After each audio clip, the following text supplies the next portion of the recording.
Welcome to Season 2 of Are We Our Work, an ongoing independent research project mapping and exploring our ever-shifting landscapes, identities, and relationships to work. We are your co-hosts. I am Gimu Busielo, a public relations specialist. I'm joined by... I am Nadia Patel. I'm an artist, a designer. and the founder of... Softwork Studio. There we go. Yes. Thanks. Season 2 is centered around questions of love, relationships, and work. So how does this run? Researcher Tiffany Ibrahim, she will be in conversation with a range of practitioners across Gauteng about their relationships to love, to each other, and to work. Tiffany conducted these interviews throughout 2022 in multiple locations, which have since been edited and thematically produced. And we, your co-hosts, will then navigate the reflections and behind-the-scenes conversations on some of the key ideas that emerge in each episode. So, who do we have today? Today, we have an episode aptly titled Labor of Love. I feel like I'm gonna learn a lot from this one. This is the episode that, at least in terms of its clear definition, really represents the second season of Are We Our Work. It explores the mad and maddening journey of entrepreneurship. Oh gosh. Right. Tiffany sat with Marea Lewis, the founder of Toasted, and Dave Dupree, the founder of Breezeblock, two of my favorite spots in Johannesburg, by the by. Same. They unpack the triumphs, the joys, both large and small. Marea and Dave take us through what it really means to pour all of yourself into your vocation. This episode filled me with so much compassion for people like yourself and like Marea and Dave that choose to live their professional lives this way. It brings the question of are we our work so much to the foreground. Right. It's hard to not answer yes to that question, especially in this episode. So, fascinatingly enough, this is also one of the episodes that did not take place in studio. It was recorded in the Toasted boardroom. To our listeners, I don't know if any of you have visited Toasted, but Toasted is a wonderful cafe, working space. Best toasted sandwiches. Breezeblock is also a really great, again, cafe, working space. Best Saturday daytime music as well. Yes, right around the corner from where I live, actually. All right, yes. Both of these, interestingly, are courtyard spaces. What's also important to note about these two spaces is they do more than just exist as cafes and food, right? So they do screenings, they host artist events, talks, book launches. I think they've both taken on cultural elements. Yes, absolutely. Yeah. Please do stay tuned at the end of the episode where myself and Tiffany will give you some behind-the-scenes reflections. Cool. Shall we dive in? Yeah, let's go.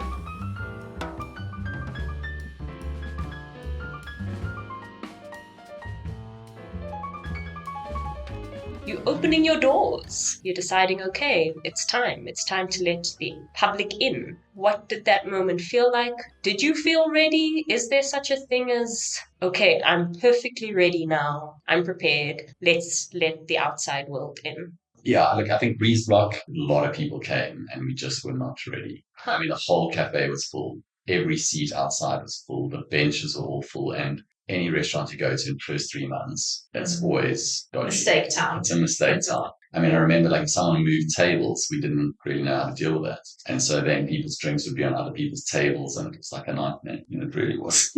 Well, at Toasted, there was a lull period where Joburg's getting to know about you in this new space. So I think only after maybe a month did I realize like, shit, this isn't a business just for my friends. Like I'm seeing people here that I've never seen in Johannesburg before. And I've lived here most of my life. So there was like the first opening where you feel comfortable because you have all of your friends at work, right? And then there's that moment where your friends don't come to work with you anymore. And then the people who do come to your work are people you have never met before. Then it's like that realization of like panic, like shoot, this is happening. There were a few Saturdays and weekends where we just opened and we couldn't handle it.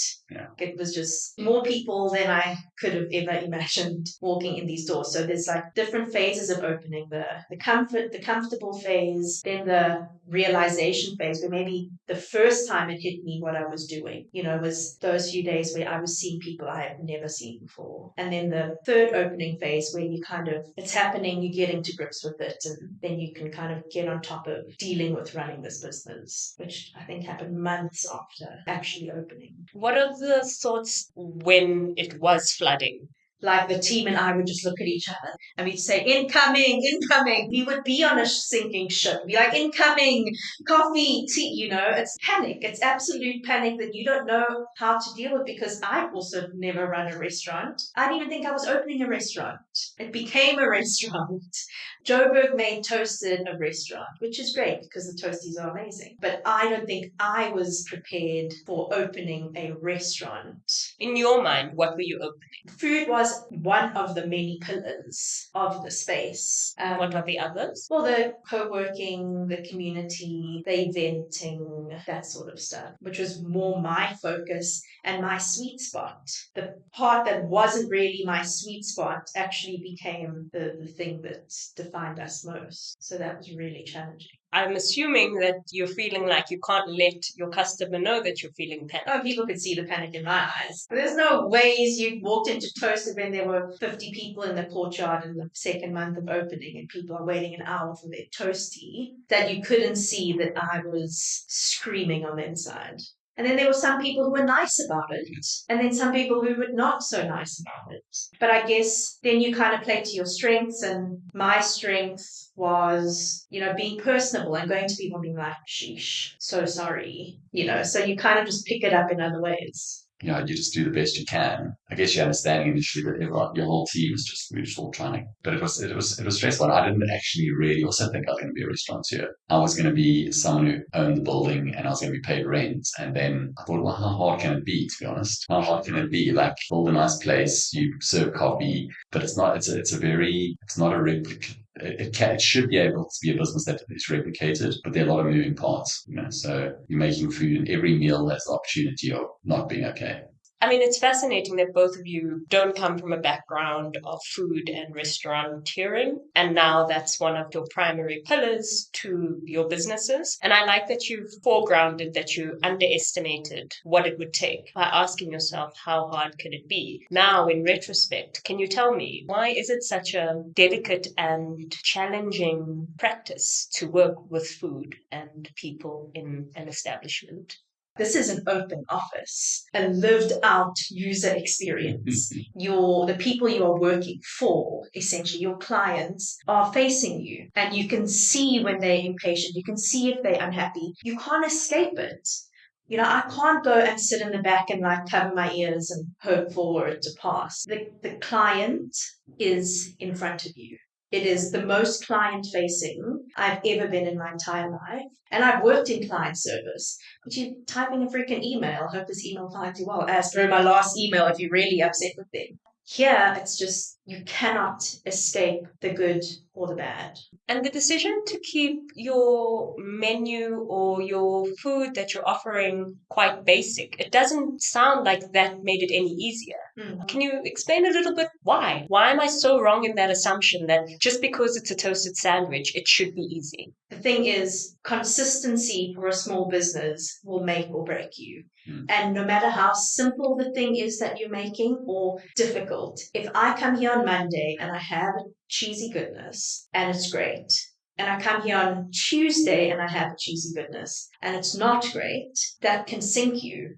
So the menu is fixed, but the other variables that are not fixed, how many people you have, how busy the grill is, does my supplier not have cheese because there's an uprising in KZN and I don't actually have the things that I'm supposed to have and I'm kind of making do. So there's so many moving parts behind the scenes, and that's why ratings keep me up at night. There's so many things that we do and get right, and then that one thing can kind of sink you. So there's just so much. It's not just about one thing.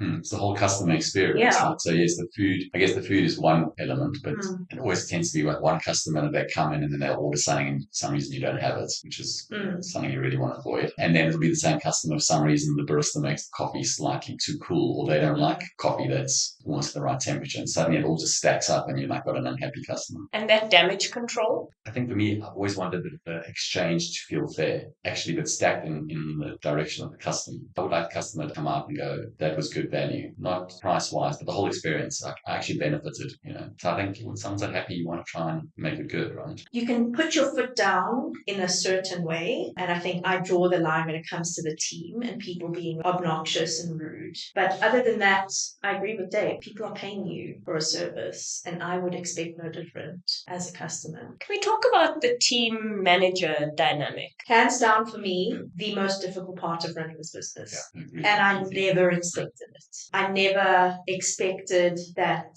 running a team of only women would be as difficult also. There's also that dynamic. Try running with men. It's very difficult. I don't even have an adjective. That has caused me the most emotion.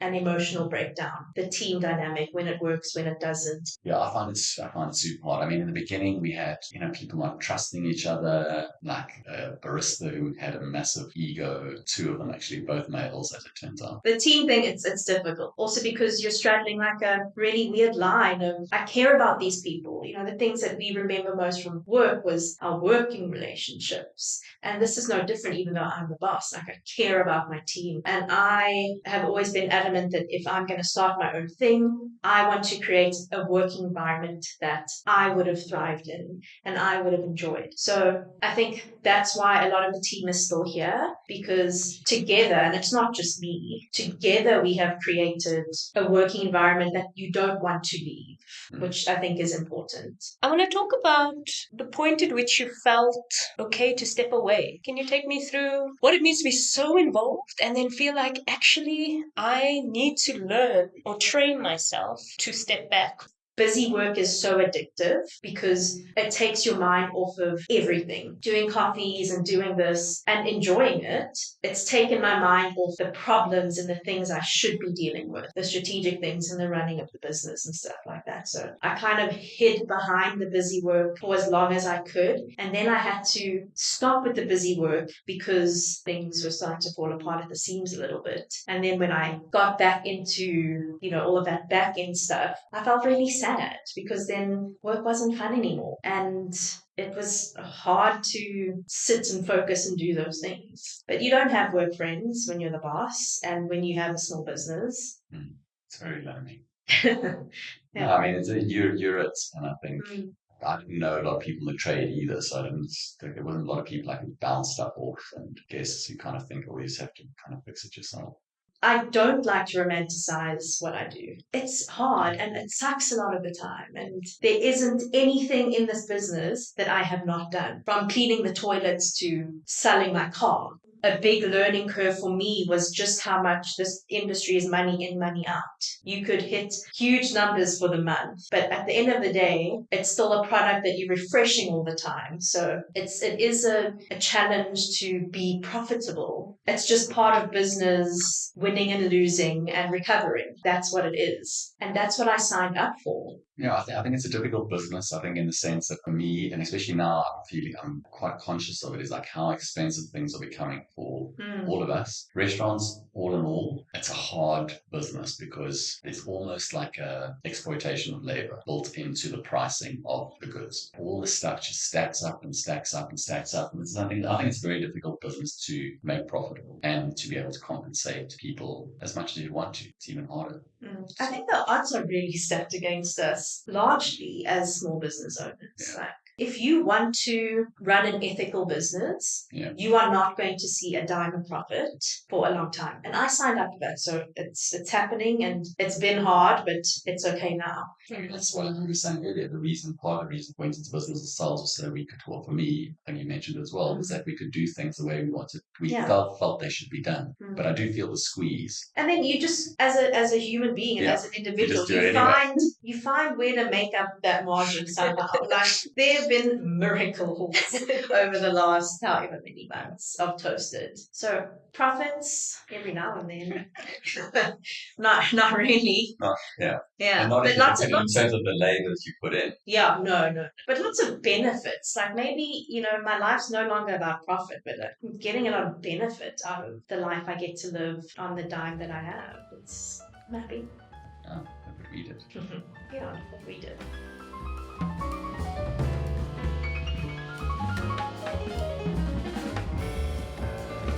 Please don't run away just yet.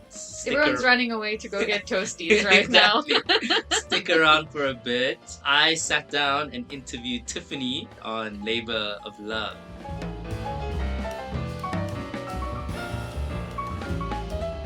For me, Labor of Love is a really nice ode to Are We Our Work? Thematically, I really like this. So I guess I'm curious as to how you feel about this title, Labor of Love, what it means to you. Because I want to run with Labors of Love as the theme of season 2, I thought it might be good to unpack how people internalize labor of love. There are people who are trying to build a business, and that business starts out as a passion project, but they leave everything for this thing. And so I wanted that to come forward and I suppose illustrate how entrepreneurship is very much a practice of love. The stakes are high, but the efforts are equally high. I think what that episode also does is that it sets listeners up for how personal things are still yet to get. There are other people who delve more into relationships and how relationships are a constant iteration of laboring through love. And I want to create the space or the spectrum for people like Marea and Dave, who are small business owners, all the way to people like Josi and Khotso, who are childhood best friends. And those be equally valid stories that can be part of the same body of work.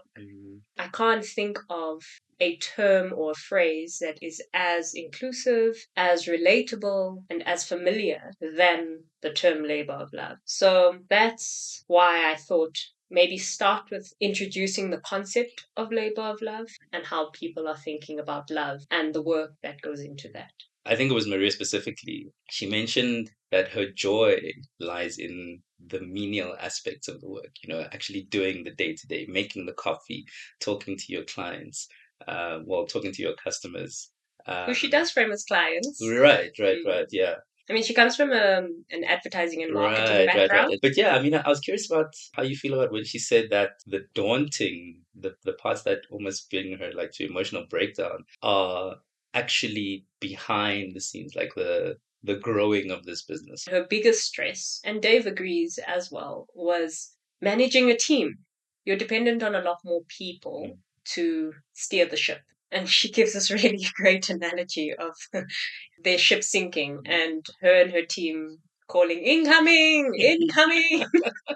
But the truth is that as a leader, you have to unite people around a common vision, around a common cause, around a common outcome or output. And I think you have to accept the limitations that people come with into a space, provided that they're able to at least give some aspect that is good enough that feeds the business. And even with the people who it can work with, it's never really perfect.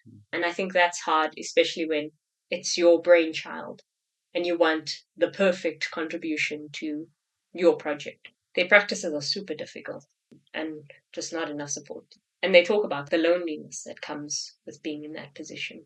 When I think of love, I don't really think of labor and all the ethical quandaries that come around the term. And David said, there's almost an exploitation of labor built into the pricing of goods. Marea expands and says, if you want to run an ethical business, you're not going to see a dime of profit for a long time. And I'm curious as to what your thoughts are on how people who decide to start their own business from a position of love, of passion, of purpose, then run into these really difficult quandaries around, I have people around me who I want to care about, who I want to treat differently, maybe from how my employers have treated me. But it's also a business. I have to make money. The fact that they were even willing to come forward with that information was huge for me. And I'm very grateful to them because it allows us to then have the kinds of conversations that you're wanting to have about financial viability or sustainability. And I think small business owners are not supported enough, if at all. So I think there's a very big gap between what financial services are available to support business infrastructure and sustainability and where small business owners fit in. So you have a lot of these incubating spaces that treat entrepreneurs as informal students that need training and guiding on like how to draw up a business plan or how to pitch an idea or how to theoretically grow their businesses. That doesn't often come with money, and if it does, it's very little, but takes up a lot of their time. And then you have banks who are exploitative towards small business owners. Towards the end of their discussion, Marea says, given everything, all the emotional breakdowns, the loneliness, I'm happy.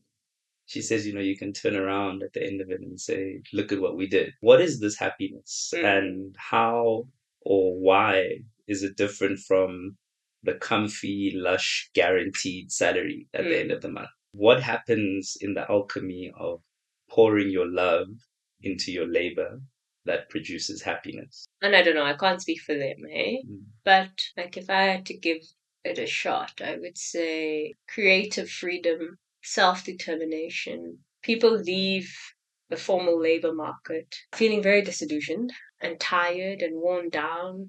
The expectation or the hope that what you put your time and effort and energy into can be pleasurable is a privilege for us and our generation and this time. And I think there's a freedom that comes with the ability to just say, I have an idea and I want to run with it. And I think Dave and Marea are a good example of that. These two entrepreneurs could just feel that a particular thirst was not being quenched with everything else that they had in their previous places of employment. And for good or for bad, once you discover a fusion or a magic that can come together in a way that does work, or that does uplift you, or does, for even just a moment, set you free in your idea of what freedom is, it can be a feeling of enlightenment.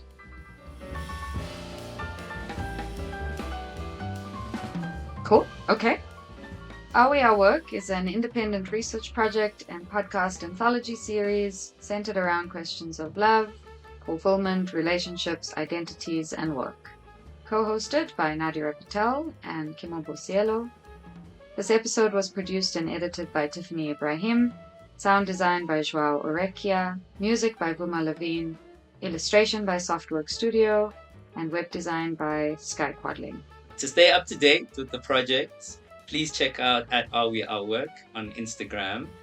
As always, thanks for listening. Thank you for listening.